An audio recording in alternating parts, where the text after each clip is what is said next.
Everybody's out here talking about the chaotic gore armor set with the crazy new skills, berserk and strife, but you know what's getting slept on? The chaotic gore weapons. Where are all the breakdown videos detailing just how awesome these new weapons are? Forget the new armor, these weapons are so good, it's almost as if an armor skill is built right into them, and the way these weapons work will blow your mind. Let's take a look at what these weapons actually do and how you can get 100% affinity without having to rely on weakness exploit at all.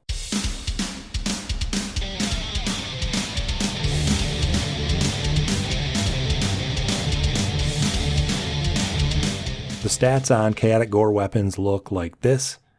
There's not much explanation in game about what these numbers mean, so if you're just looking at this and kind of guessing how it might work, your first reaction might be, okay, you get negative affinity until some condition is met, and then you get 15% affinity. And if you're familiar with gore as a monster, you'll probably realize that the bloodlust is what triggers the change in affinity. And if you guess that, you'd be right, but still, 15% affinity. There are already weapons that have upwards of 40% affinity. Without having to trigger anything, why would I want to handicap myself with negative affinity just to earn a measly 15% positive affinity for a period of time? Seems like a waste. Well, the good news is that's not at all how these weapons work. Here's what's really going on. First, you're going to need bloodlust either as an armor skill or just getting the frenzy virus from gore. I suggest you use the armor skill for obvious reasons. Now, while you're trying to overcome the frenzy, you're going to have that negative affinity. You're actually going to have two separate affinity checks. First, the game will do a negative affinity check. If it succeeds, you will do a negative critical hit for less damage than a regular hit. If the negative check fails, then the game will do a positive check. So for bow, you have a net positive 75% times whatever that second affinity number is. In the case of bow, if you have maximum critical eye, you're going to have 55% positive affinity for your second number. So that gives you 75% times 55%, effectively 41% affinity while you're trying to overcome bloodlust.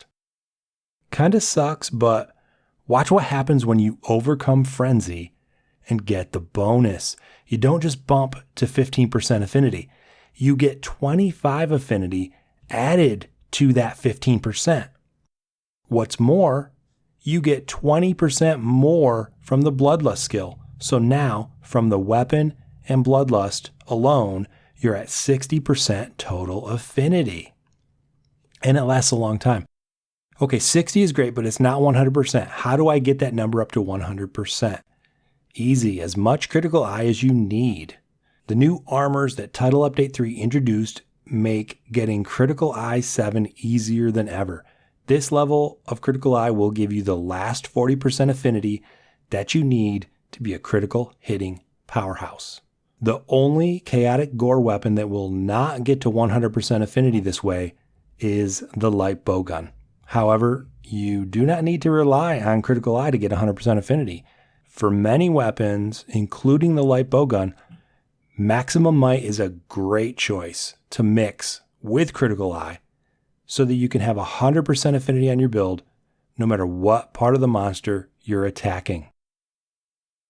So what's the breakdown on the timing of this awesome affinity boost? How long does it really last? How much downtime is there? And is it really worth it? Also, what other skills will work with this bloodlust mechanism and how long will they last? For me, it takes about 20 seconds to overcome the bloodlust frenzy. Once I do, the 100% crit is going to last for 60 seconds. So that's about 75% uptime on the maxed out affinity. What can you do to mitigate the lower affinity for the other 25% of the time when you're trying to overcome the frenzy virus?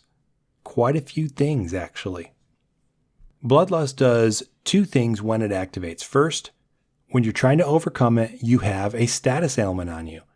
That means the resuscitate armor skill will trigger if you have that.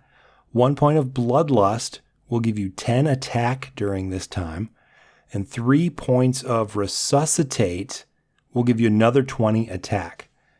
You'll also slowly lose health, not so quickly as to really be a threat, but this means that you'll have some red in your health bar.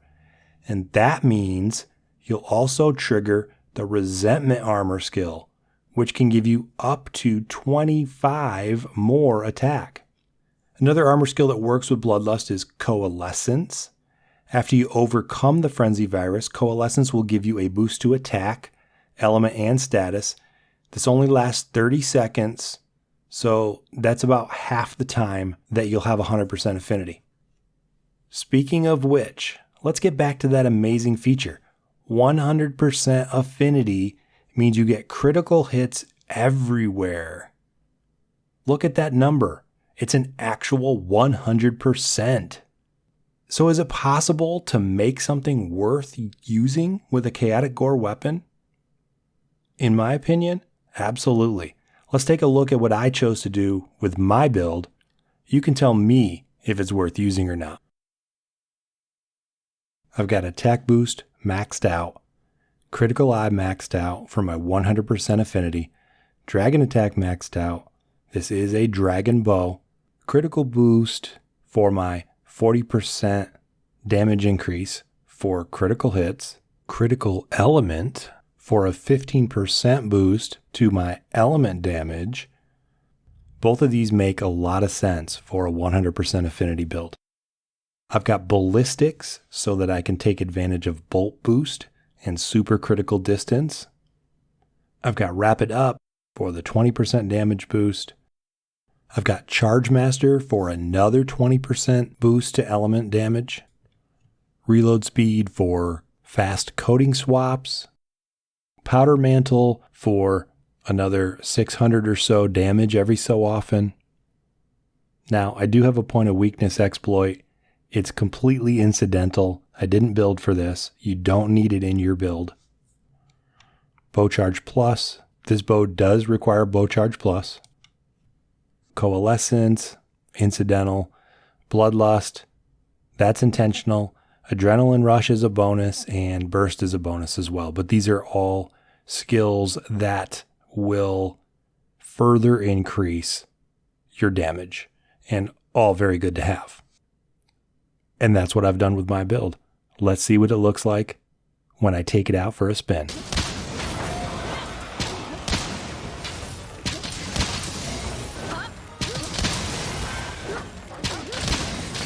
Overall, this build is a lot of fun to use.